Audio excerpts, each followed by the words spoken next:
Hey, welcome to another edition of Vegas Bad Boys of Podcasting. I'm DJ Impact. We got Matt Michaels with us and Sin City Steve. Welcome, everyone. Happy Easter to you. If you are watching this, however you celebrate, this is a day to just chill with family most of the time. And so hopefully you got a chance to do that. And thanks for hanging out with us. If you're watching us live, make sure you throw your comments in. We will try to get them on as we can. If you're listening to us because you downloaded the podcast, thanks for doing that. We appreciate that as well. Tell others about us, and so they can also enjoy with the fun. So we got a pretty good show lined up for you today, and I guess we'll get right to it. We start always with four-way stop, so let's do that now. All right, Sin City Steve, man, what was some of the highlights you had for the week? All right, so Adam Page is still your AEW World Champion after defeating Adam Cole in a battle of the Atoms and a Texas Death Match on Rampage. This match, honestly, had a lot of brutality, a lot of violence, but not a lot of unnecessary blood. So I think that they did walk the line of telling a good story, having enough violence that needed to be there. As it felt like as if this was the official the blow off to the feud, thankfully. Okay. Yeah.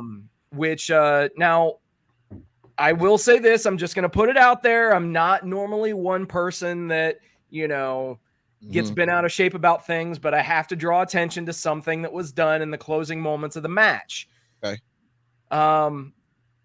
So there was a barbed wire chair involved, and Adam Page grabbed the barbed wire, ripped it off the chair, and then proceeded to place it on Adam Cole's head. And some people online were complaining that it was in the shape of a barbed wire crown.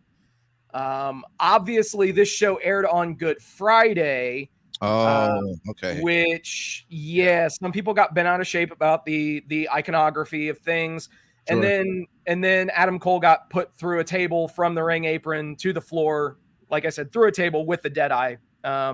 So, it is what it is. I think, quite honestly, I don't think that they meant to, set out to offend anybody by doing that.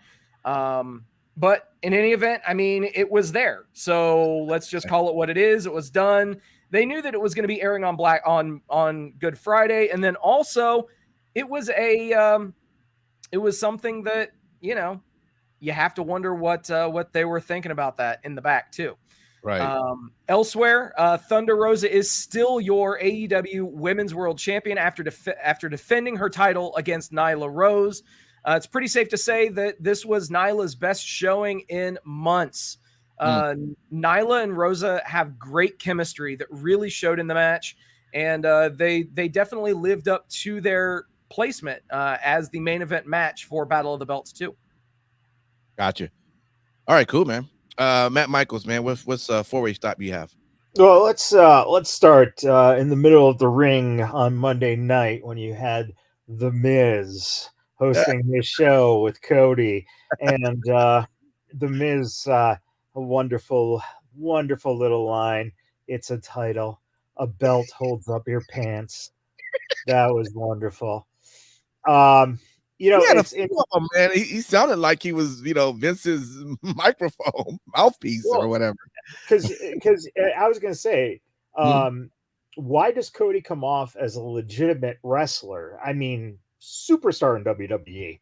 Another moment in Miz and Cody is when he pointed that out, the wrestler versus the superstar. But it's very interesting because Cody didn't have the same presence in AEW for whatever reason that he's getting here. It's mind-boggling. Yep. So agreed. Very, very interesting. Okay. I gotta say, Veer destroying Dominic was a pleasure. That was wonderful. Oh God, that was so good. I was screaming, "Hurt him more, Veer! Hurt him more, Veer!" The only thing I would have done differently with Veer, I would have not had him speak backstage. I would have had him just choke out the fucking interviewer, make him a monster that just destroys everything and anything, and let that go for a while. So then that way, you hide up because let's face it, if you look at the history of those kind of characters, his arc's not going to be long, you know. Even Umaga, who is, you know, just kind of legendary in status, it was a very short run for him. Mm-hmm. So it's very hard to do. You know, just give it all the way. Speaking of monsters, Von Wagner tossing funny jacket Asian guy into the crowd was fucking amazing. From the ring to the crowd, that was crazy. Yeah, why is it AEW's not good without Cody? I don't know. I'm just saying. Dalton Castle versus Gresham, mainly for Dalton. You know, it was just so wonderful to see that beautiful peacock in the ring again. Match was good. And then Giant Gonzalez comes out and fuck that guy because he makes the Great Khali look like a Hall of Famer. Okay. So that fucking, you know, you had a great match and then you fucking bring that in to the fucking match. Jesus. Yeah. Good luck. I hope Tony paid good money for him. Yeah. Well, for mines, man, I really enjoy the Damian Priest versus AJ Styles match. How about that finish though? Yes, I know. Well, look, I listen. What I'm saying though, what I like most is when it came down to the actual match in the ring, seeing them going back and forth. I thought that was put together pretty well. I like with the fact when AJ was about to go for the phenomenal forearm and then Damian kicked him down, which I didn't see. That kind of came out of like just nowhere. But overall, I just like the match, but that ending was kind of crazy though, right? I mean, it's different, right? It is different. So let's see where it goes. Yeah. So, also, I enjoy the Naomi and Rhea Ripley on SmackDown match. I thought that was really good. What's up? I'm getting some weird faces. Oh, nothing. Okay. So the Naomi and Rhea Ripley match, I enjoyed that one as well. Man, Naomi is just amazing to see just how she has just grown with a lot of her skills. A lot of the moves she did with just using her legs. I mean, she did almost look like it was like a DDT power driver with her dregs to Rhea. I'm like, damn, you know, it was a really good match put together. I like the build that they're doing leading up to the tag title. So I thought that was standing out pretty well. So those are a couple of 4-way stops that I have for you during that this past week. So let's jump over into our Too Sweet for the week.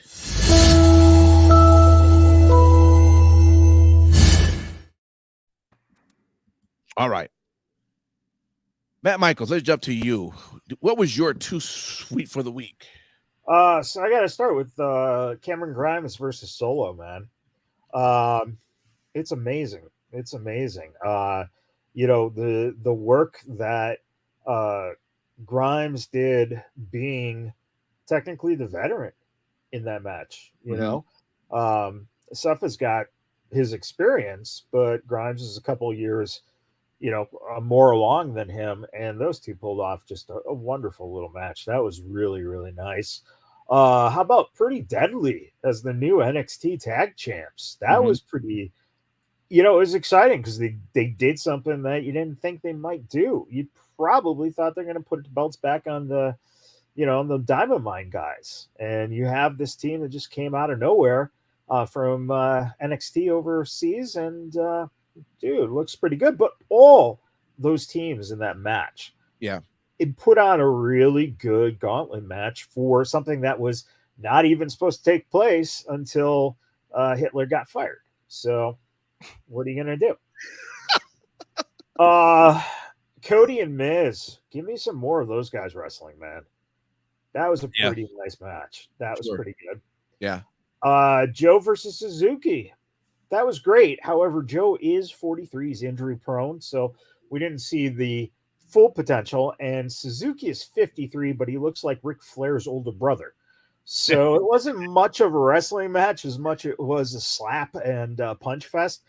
But for what it was, it told a good story.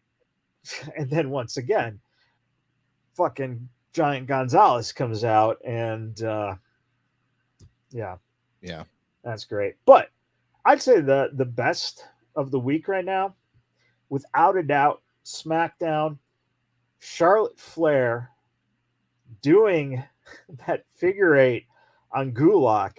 Yeah. Boy, that in itself was all right. But man, go back and watch that. Charlotte looks good doing that, man. One of the best looking Charlotte shots ever, dude. I think I know what shot you were talking about. Okay. She's arched back, and then she's sticking her tongue out. She's purposely sticking her tongue out. And it's just like, dude, that's hot. That's hot, man. Let's go. Yeah. All right, man. Sin City Steve, man, what you got, man? What was too sweet for the week?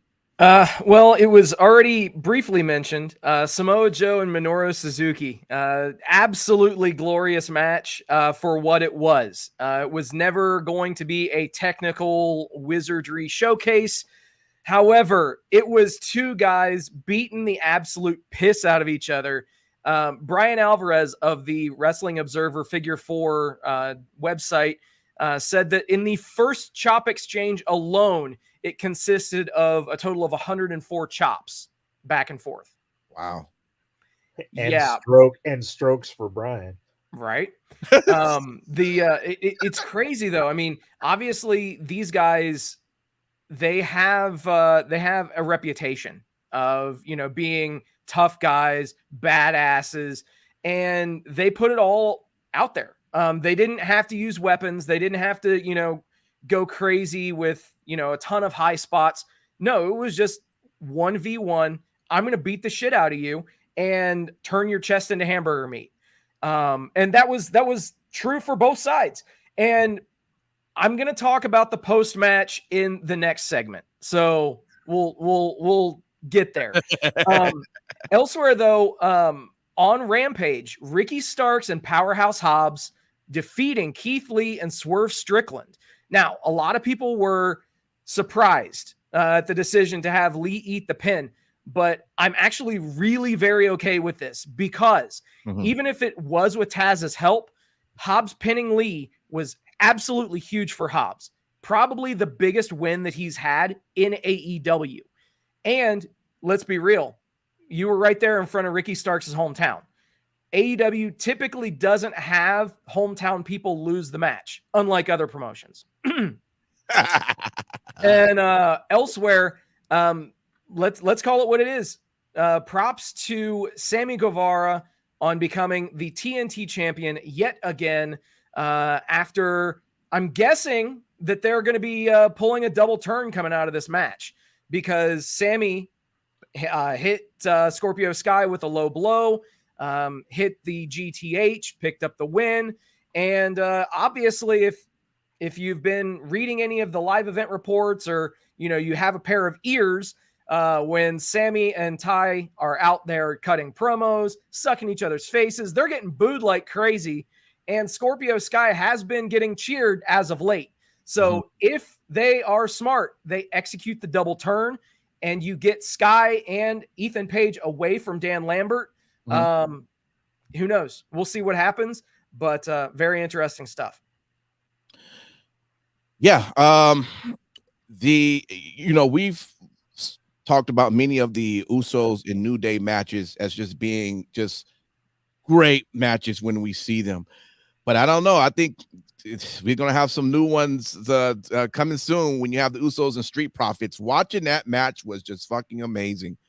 And that just shows, first off, just how great the Usos really are, right? I mean, they put on fantastic matches, no matter who it is that they're facing. But that match was definitely pay-per-view caliber. I enjoyed everything about it. Again, I knew somehow that the Usos were going to come out on top, but when you're watching it, it was done it was put together so well. You was thinking maybe Street Profits might actually pull this off, you know.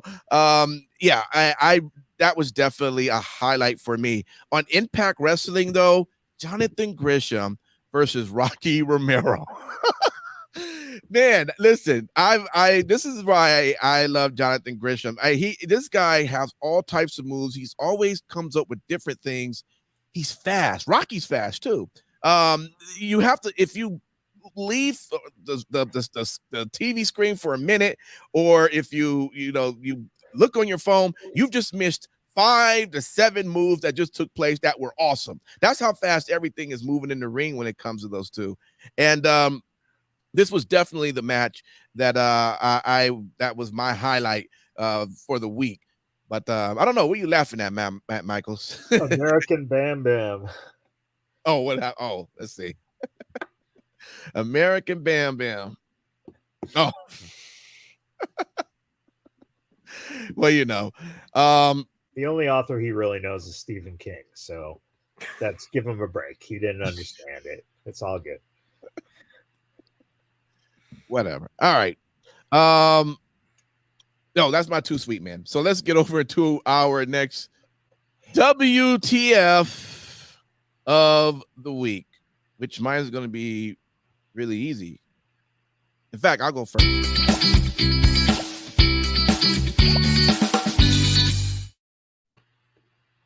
Yeah, so I didn't watch any AEW this week. I have no WTFs at all.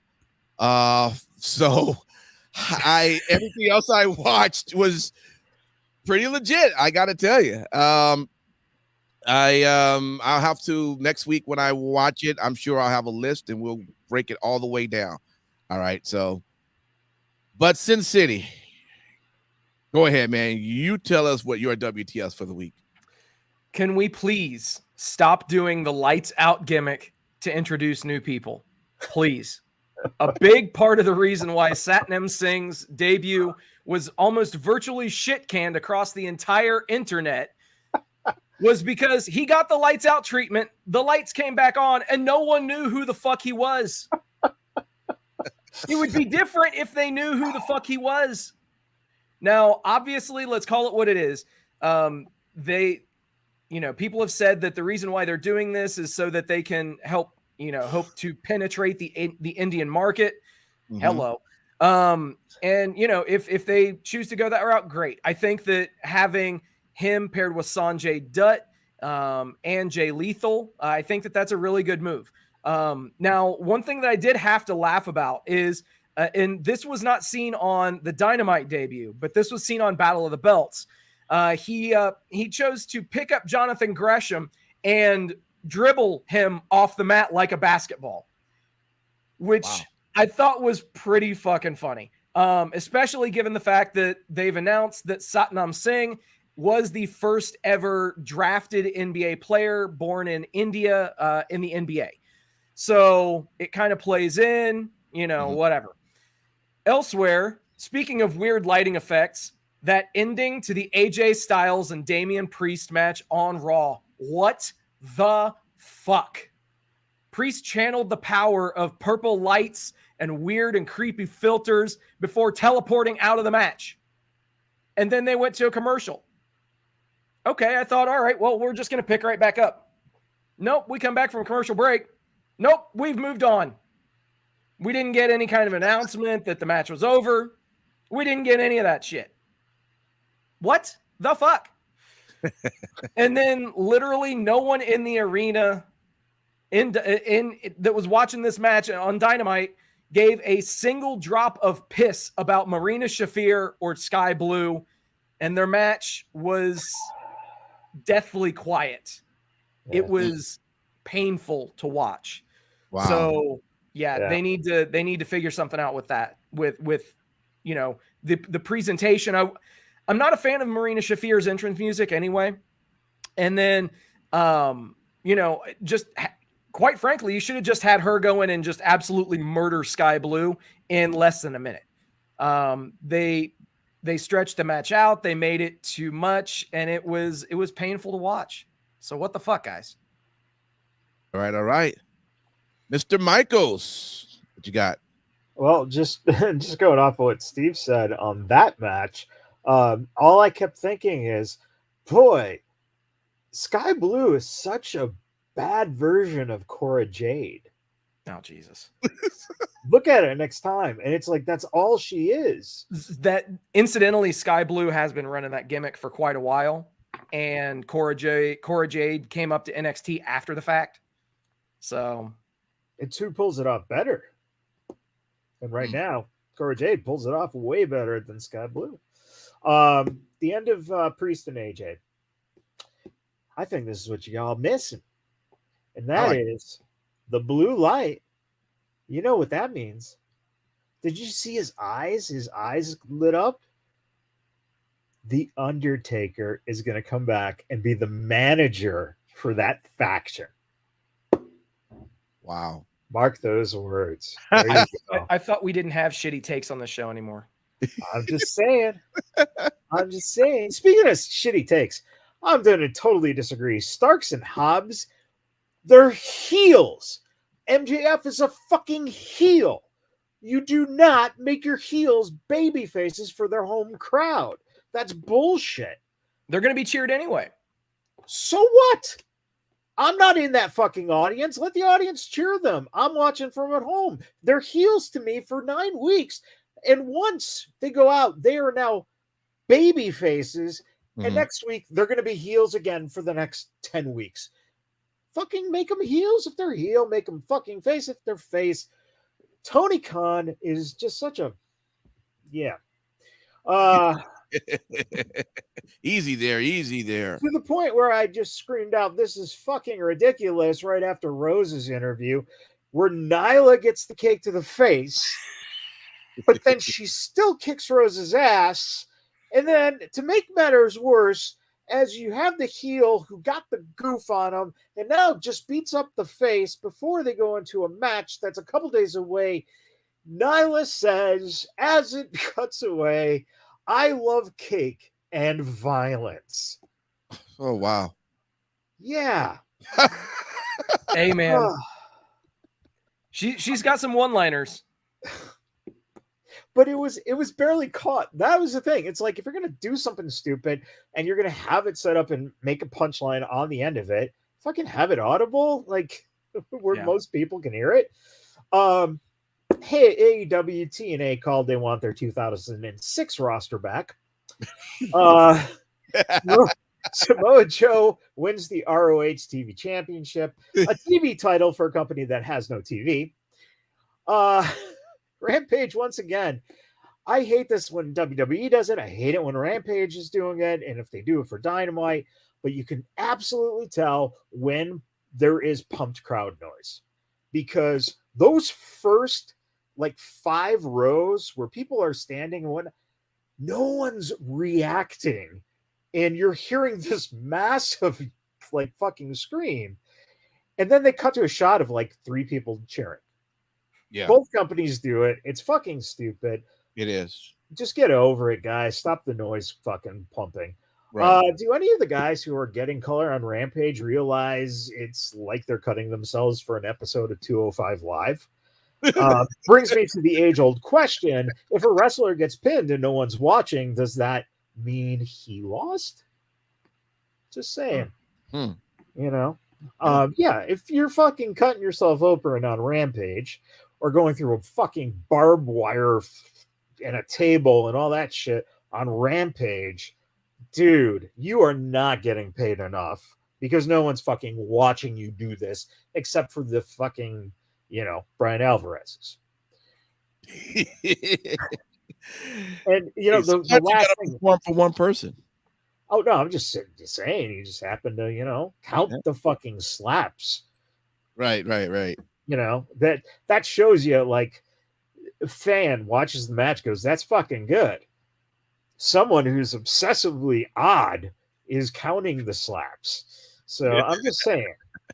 And then finally, you know, I found it really kind of odd that they had, and I think it was Excalibur who said this about the ROH match happening. I think it was the one on Yeah, it was on Saturday night on the belts episode. They basically said that ROH wrestlers are finally getting a national audience, which basically discredits. This is what I don't understand. You bought this company. You don't want to say bad things. You want to say the stuff like this person has been a former champion. This person, is the backbone and started ROH, getting a massive popular. Fucking sell the product because you just bought the fucking library. And if you don't just sell it in the terms of this is great shit you want to see, then what am I going to care about ROH for? It's just going to end up being a tossed away fucking thing like ECW was for WWE. Yeah, good points, man. Let's move over, though, into what we're looking out for. I'm sure there's quite a few things. Let's see.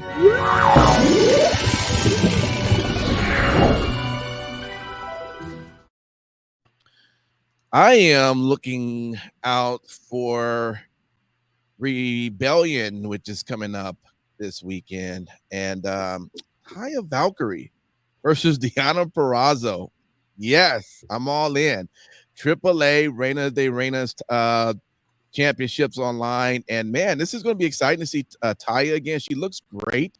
I'm still rocking with Deonna, so I'm hoping she still has both belts, but I don't have a problem if she lose that belt because she'll still have the other. But I'm just know it's going to be an exciting match, and it's a title, DJ. It's not a belt. Belt holds up your pants. That is true. Thank you for the correction. That's right. And boy, how about Sonya Deville? Okay, abusing her powers and is going to be the one who's going to fight Bianca Belair for that Raw's women's title. That is just awesome. I saw it coming a mile away when she wouldn't let Adam see the paperwork. I'm like, okay, here we go. I just love that whole storyline, what they've been doing with her. I think they're probably about to really like just get rid of, stop it, because she's been abusing it too much. And I think Adam's they're gonna drop it and be like, you just gotta be talented again. But the run she's had doing this has been great. And I'm looking forward to see how all this is going to come out. So right now, that's what I'm looking out for. But Sin City, man, what are you looking out for? Dude, I am looking forward to seeing what's going to happen with the Blackpool Combat Club. We did see the first trios match involving the BCC this week as John Moxley, Bryan Danielson, and Wheeler Yuta defeated the Gun Club. And I guess you could say it was a battle of the clubs if you want to go corny with it, but realistically, call it pumped in crowd noise, call it whatever you will, but fans were heavily behind Wheeler Yuta. And I think that it really is a testament to, being able to build a new star. And that's something that they've done by putting him in this high profile spot and, having guys like Moxley, like Danielson, like Regal to help bring this guy along. And then obviously you put the ROH Pure Championship on him as well. So they've definitely got the rocket strapped to this dude's back. So I'm definitely looking out for what's gonna happen next with them. Elsewhere, I made mention of the fact that it seems like as if we might be getting a double turn coming out of that TNT Championship match from Battle of the Belts, as Sammy is appearing to go more heelish, and whenever they are given a microphone and the crowd reacts to them, as of the last 2 or 3 weeks, they've been booing. Scorpio Sky, whenever he's had any kind of mic time, the fans have been cheering him. So, whether you separate them from Lambert or, you have him scale himself back, whatever it is, I really think that they could execute a double turn and it would be great for absolutely everybody involved. Elsewhere, I am definitely interested to see if we continue to see ROH title matches on AEW programming. Quite honestly, I'm all for it. This past week, of course, we had the 2 title matches, as well as featured Dalton Castle. Michaels, you mentioned earlier that it was great to see him on TV. I completely agree. That is a guy and a character that belongs on TV every single week in the homes of millions, or at least hundreds of thousands. And I'm really interested what this next huge announcement is supposed to be this Wednesday. Some people are speculating that it's going to be a super show with AEW and New Japan. Some people are saying that it could be the TV deal for ROH. Who knows? We'll find out on Wednesday. What's the chance of them just killing like the AEW Rampage, but take that time slot to be in ROH time slot? So the only problem that you run into there is they already don't have enough programming to showcase their AEW talent. Gotcha. If they were to take that all of YouTube, well, I think that's a perfect place. Yes. I know what you're saying. It's one of those things where it would not surprise me if they announce the streaming deal. Also, there have been rumors that AEW would find a streaming home on HBO Max. Right. If that's the case, hell, why not just have the ROH weekly show right there on HBO Max? And while you're at it, have an AEW weekly show too. I mean, they've got the roster. Why not use the resources that they have? Yeah. All right, Matt Michaels, what you looking out for? I agree. Sonya and Bianca should be a pretty satisfying match. I really do think that's a great fucking matchup. It also goes to show too that when they get stuck in using just Sasha, Charlotte, Becky, and Bayley, it kind of feels different when you get 2 names that don't have one of those 4 involved. So I think that makes it all that fresh. Perfect heel move, and I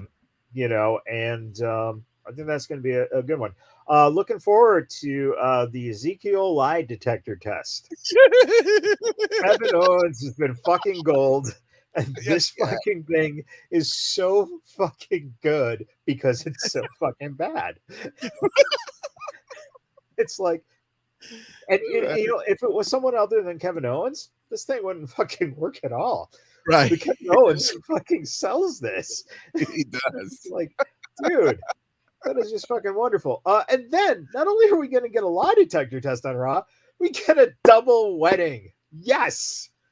That's going to be amazing. Oh, it's going to be so good.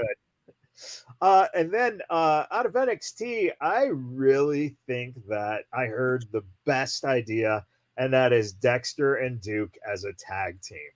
Holy shit. That is amazing, Yeah. It's going to be good. TK's big announcement. This is interesting because the announcement of the announcement was after the ratings came in for Dynamite. So once again, he pulls a big announcement because AEW, they had 1.129 million viewers on February 9th, 1.01 million on February 23rd, and 1,046,000 on March 23rd. Only 3 nights over 1 million in the past 10 weeks. So we've seen before when he gets a little nervous on ratings, that's when he makes a big announcement. Yeah, exactly. So we'll see if this works. It could be any of those things Steve said. That's absolutely what it looks like possibility wise. Probably not someone debuting, most likely, because unless it's you've signed Bray Wyatt or Braun Strowman or one of those big names left. Yeah, exactly. Yeah. So that would be the only ones that would show up for something like that. Would make sense for a big announcement. So we'll see what happens. Man, if John Cena went to AEW, it would be the greatest fucking wrestling company ever. And you know why he works in there? Because nobody sees AEW anyway, so it already fits his gimmick. Well fucking played. Yeah. Shout out to our commenter for throwing that in. Okay, Gunther's promo on SmackDown was great. Did anyone not see Gunther? Anyone? Did anyone not see Gunther? I thought I saw that. But you didn't know if you not see it? I'm not sure. You not see Gunther. Okay. CM Punk continues his no jobs tour, beating Dustin Rhodes on Wednesday. Yep. Because I guess. Everyone says Vince McMahon's an asshole, but that was Tony's punishment to Dustin. Your brother leaves and goes to that company. Okay, you're gonna lose CM Punk. And hey, let's praise Scorpio Sky's dominance of the TNT belt. 38 days and counting. Wait, did it what? After 5 weeks? Hey. Yeah. Tony Khan, booking fucking genius. He's a booking genius, man. And we know this. Yeah. You better drop that Sammy and fucking Conte sex tape soon. No, it's just a matter of time. Yeah. See Tony in there too. Coming soon to the hub. That's what she said. Hello. All right. Our last one for the show here is our best in show. So let's do that.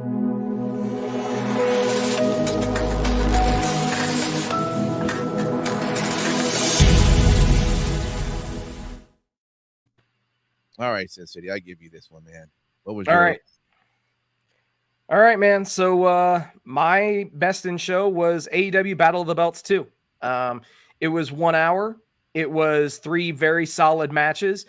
You had the TNT Championship match, the ROH World Championship match, and you had the Women's Championship match as well that I've already talked about. Very, very solid hour, and it was all in ring. If you loved promos, if you loved that kind of stuff, then it probably wouldn't have been your best in show. Promos are great. They definitely have their place to further storylines, but AEW, they said when they were founded that they were going to be an in-ring centric show and an in-ring centric promotion. This episode of Battle of the Belts definitely felt like it. Incidentally, though, I do have to throw out a tweet, and these are not my words. I'm prefacing this. These are coming to us from O'Shea Jackson Jr., the son of Ice Cube, who pontificated on his Twitter, Sonya Deville has attacked more black people than high blood pressure. What? What the fuck? Because the whole shit with Naomi, and now, of all things, she attacks Bianca Belair. Wow. So I think he's not he don't understand what he's. I mean, to comment on something, you would think he's a fan of or know something about the product. Yeah, I mean, he's in his Twitter, he's pictured wearing a WWE Championship belt. Okay, so he is okay. He's definitely a fan, and okay. Yeah, I mean, he's got a point. Why did she attack her? Why? She didn't have to attack her. Well, we'll have to look into that. You know what? We're gonna try to reach out to O'Shea, see if he comes on the show, and we'll have and then you guys can tell him he's wrong. Yes. Go ahead. And hell, who knows? Maybe he can put in a good word with Dad, and we can talk to him too. That's true. See if he's a wrestling fan. Yeah, you guys really want to. That's the most intimidating man. I'm telling you, man. Cube is fucking amazing, and in person, it's just like a gravitas. It's like, holy shit, this dude is fucking dead serious. Yeah. So Simon Street did say stuff about him. So I know. That hurt. That hurt. So Ice Cube, it'd be a good day, you know. Well played. All right, then, Michaels. What's your best in the show? Hey, that week of WWE TV was pretty good this week. For once. Yeah. Watchable stuff on each show. So that was all right. But I think best in show this week was the geniuses in the match between the Atoms who decided to put barbed wire in a crown shape and put it on a fucking head on Good Friday. Now, my instinct goes that the backstage knew nothing about it, okay? Because I would think that Tony Khan just doesn't get involved into the actual planning of the matches. So I'm sure they probably called an audible or talked about it backstage. Personally, I would have wrapped them up in the barbed wire together and then, went through the table that way, because the crown of thorns absolutely made no difference on the impact of the table. So it was kind of goofy that they used that anyway. And Cole was already cut, so it wasn't like you needed it to accent blood. So it kind of made no sense. But instead of letting it go, Excalibur fucking says, "He put a crown of thorns on him." Like, so yeah, it was pretty much all intended. He basically came out and said something to that extent, where it was just like, what? So, let's put it this way. I'm pretty sure Tony Khan is not Christian, or Catholic. So maybe the boss just said, "Hey, go ahead." But it's interesting because everything I've seen is silence. And so, maybe it was just like, "Hey, well, fuck it." But, it's, Excalibur needs he needs to go. He just needs to go. Yeah, absolutely. No one knows what he looks like anyway, so no one would miss him. True that. All right, let me do the best of the show because we got to. Jesus Christ, baby.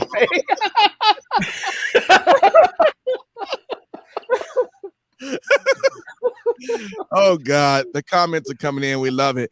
Hey, my best this show was definitely Impact Wrestling. A lot of good stuff, man. W. Morrissey kicked off the show. Was definitely it was a segment that was important to him because I guess it wasn't a good look the last time he was in that vicinity and what took place. So that kicked off, and with that, and Deonna Perazzo had her champ challenge. She was going against Willow Nightingale, which I remember seeing her in ROH. I thought that was really good put together. I talked about Rocky Romero, Jonathan Grisham. They two great promos on Josh Alexander and Moose. I think I'm going to do a show this week, guys. Just keep your eyes looking for when we drop some titles. I really want to talk about this match. They've done such a good job in building up this match to what I think is just going to come out to be really awesome. And the promos were really well put together. Definitely was Impact Wrestling for me this week. Everything was leading up to their big pay-per-view this weekend. So that is mine. Okay.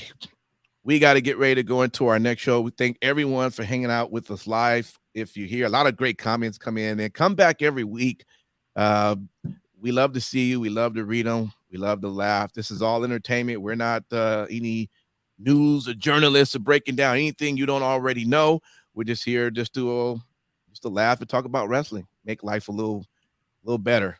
A little bit more fun, So we're going to do next. We're going to jump into our 3 count. So if you are watching us live, jump back on after that. If you're listening to our download, make sure you download Tuesday's episode for 3 counts, where we have 3 good topics that we have coming up. And we're going to get to that next. So with that, thank you for hanging out, and we will see you next week. All right, peace.